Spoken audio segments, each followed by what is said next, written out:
Masayang araw, mga ka-PL! Sabi po ng ating mga kababayan, iwas budol daw po kay Willie Revillame, mga ka-PL.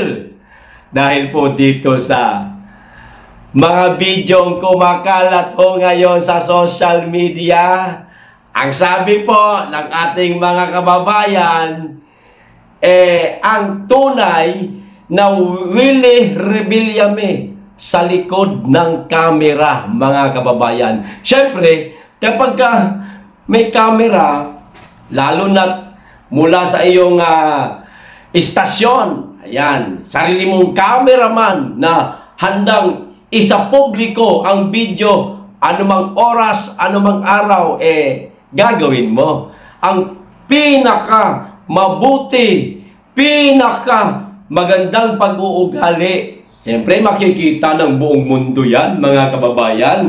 Pero, kapag hindi mo nga naman istasyon o hindi mo sariling cameraman, ngayon hindi mo alam na ikaw pala ay kinukuna ng isang netizen ng video, wala kang pakialam sa gagawin mo.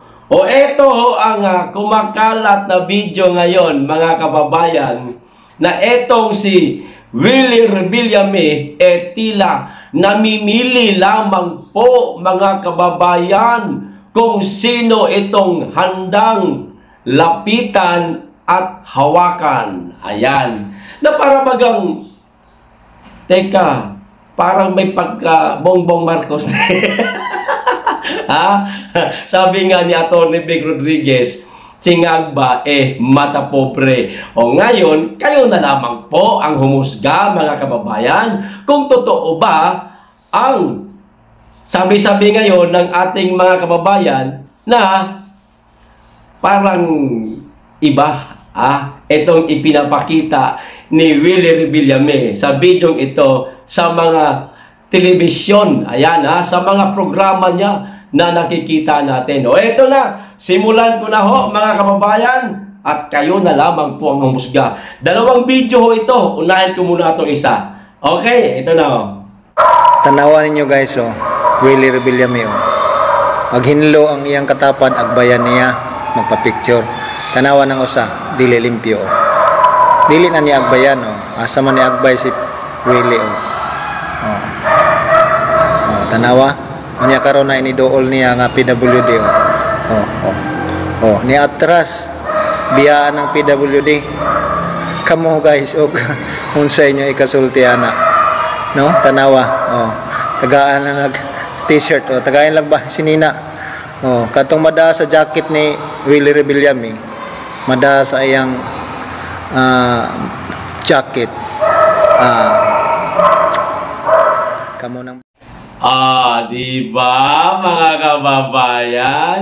Yung naka-polo, hindi, ito polo shirt ito Yun talagang polo Parang ano ba, pastor ang datingan nung unang lumapit sa kanya at talagang maganda ang relo, mga kababayan. Siyempre, mukhang mabango, mukhang malinis sa agbayan niya. Inakbayan niya, di ba? Picture sila ngayon, mga kababayan.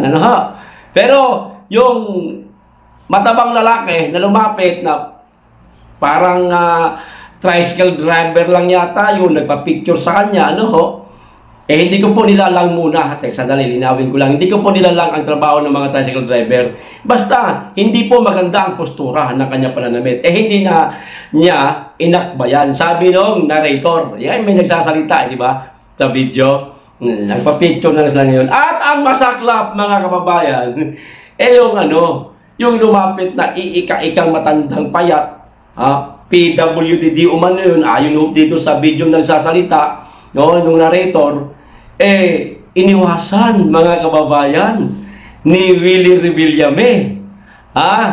Di ba sa mga programa niya, lalo na't mga matatanda, senior, lalo na't PWD, lintik makaakop.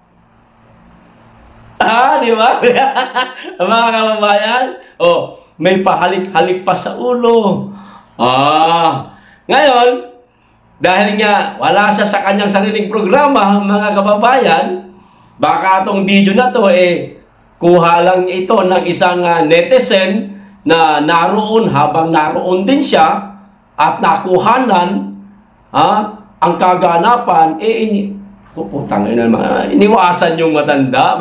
Hindi man lang, porque ba ganoon yung itsura, mukhang mabaho. Hindi naman siguro mabaho yun, baka nagbihis naman yun.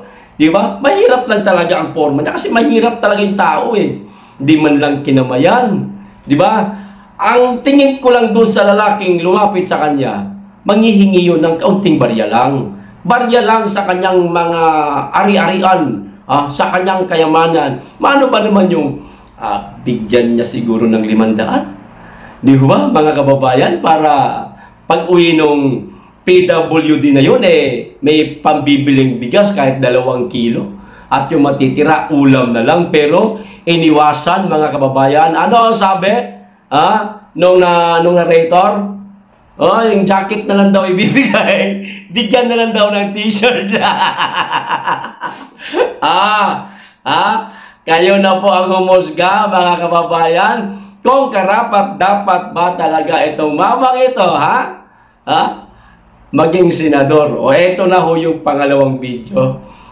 Kasi ito, interview na ho ito, mga kababayan. Siyempre, naroon na yung kanyang concern, kuno sa mga mahihirap. Uulitin ko, kayo na po ulit ang humusga. Ito na, panoorin na ho natin. Bilang isang senador at kilala kayo sa pangalang Kuya Will, bigyan niyo po ako ng isang batas man lang na kapag nagsabing itong batas na ito, si Kuya Will yan. Okay, magandang tanong yan. Una, maiangat talaga ang buhay ng mga Pilipino. Na matulungan talaga. Ako para sa akin, ang batas dapat batas para sa mahirap. Marami na tayong batas na ginawa. Tama. Ang ganda ng tanong mo, nakakapag-isip yung tanong na yan. Ikaw, ano sa tingin mong batas na gagawin mo? Babalik ko sa'yo. Ikaw, baka may suggestion ka. Hindi. Ikaw ba? Kasi isa kang mamamayang Pilipino. Ano ba sa tingin mo ang dapat na batas na gawin ko para sa mga kababayan natin? Bakit ako sa akin ang tanong? Hindi kasi nga, gusto kong makinig sa inyo. Ayan, si ate. Okay, yan. Gusto kong makinig sa para tama ito, tama itong tinatanong niya sa akin. Para pagpunta ko ng Senado, isa to sa mga tanong nung ako'y di ba, nagkakampanya. Sige. Ibinalik niya ho yung tanong niya sa medyang nagtatanong sa kanya kung ano magagawa niya sa mga kababayan nating mahihirap. Mga kababayan, gas-gas na po ang salitang para sa mga mahihirap kuno. O baka naman, sila itong dating mayaman, na sanay sa limpak-limpak na salapi at tila nababawasan ng kanilang kayamanan na natatakot silang maghirap. Kaya tumakbong politiko para ayaw maghirap. Baka lang naman, mga kababayan. O di ba? Wala siyang sariling plataforma, mga kababayan, para sa akin lang, Kasi kung ikaw, halimbawa ako na lang, wag na lang kayo, ako, tumatakbo ako, halimbawa senador, alam naman natin malabo mangyari talaga yan, kasi hanggang ganito lang ang buhay natin. O halimbawa na lang, kandidato ako sa pagkasenador. At ang katanungan na yun ang sasagutin ko. Unang-una, mga kababayan, ang sasabihin ko, yung pinakamagandang plataforma ko na, gagawa ako ng isang batas, na papakinabangan ng ating mga kababayan. Hindi ko sasabihin ang salitang mahirap para sa mahihirap. Gas-gas na ho yung salitang yan, sa napakaraming politikong tumakbo, para maging senador, pangulo, sa ating bansa. Hanggang ngayon, marami pa namang naghihirap. Hindi naman po nila natulungan, mga kababayan. Kaya ang sasabihin ko, gagawa ako ng isang batas na papakinabangan ng ating mga kababayan. Ngayon, kung ano man yung batas na yon, syempre, hindi naman ako tumatakbo sa pagkasenador. Di ba? Hindi ko masasabi. Basta batas. Kung ako lang, basta gagawa ako ng batas. Sabihin ko na lang, batas na kailanman hindi na maaargabyado, maaapi ang ating mga kababayan. Yan, ganun ba? Marami pa yan, mga kababayan. O kung ako ang tumatakbo, siyempre, mag-iisip tayong maigi kung ano ang pinaka magandang platapormang ihaharap natin sa ating mga kababayan para makuha natin ang boto nila. Pero hindi tulad po nung ginawa nitong mamang ito, mga kababayan. Yung tanong sa kanya, binalik niya ron sila. Hindi, kasi kayo, kayo ang mamamayang Pilipino Para pagdating ko sa Senado, sabi, sigurado na siyang makakarating siya sa Senado. Pag sure, para daw pagdating niya sa Senado. Mali nga naman natin, mga kababayan, baka manalo tong mama na to sa pagka-senador. Kayo na lamang po ang mga panya sa kanya kung karapat dapat ba siyang iboto o hindi. Batay po dito sa mga video na napanood po natin. Maigi pa yata itong si kapitbahay ko, si Manny Pacquiao.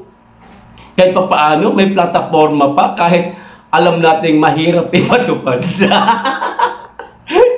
Mantakin mong sabihin niya na lahat ng nurse, gawin kong 50 mil ang sweldo.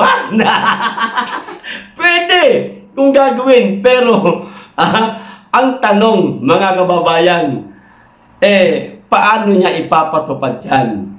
Mag-aala Marcos din siya na utang dito, utang doon para matustusan yaong di umano'y gagawin niyang batas.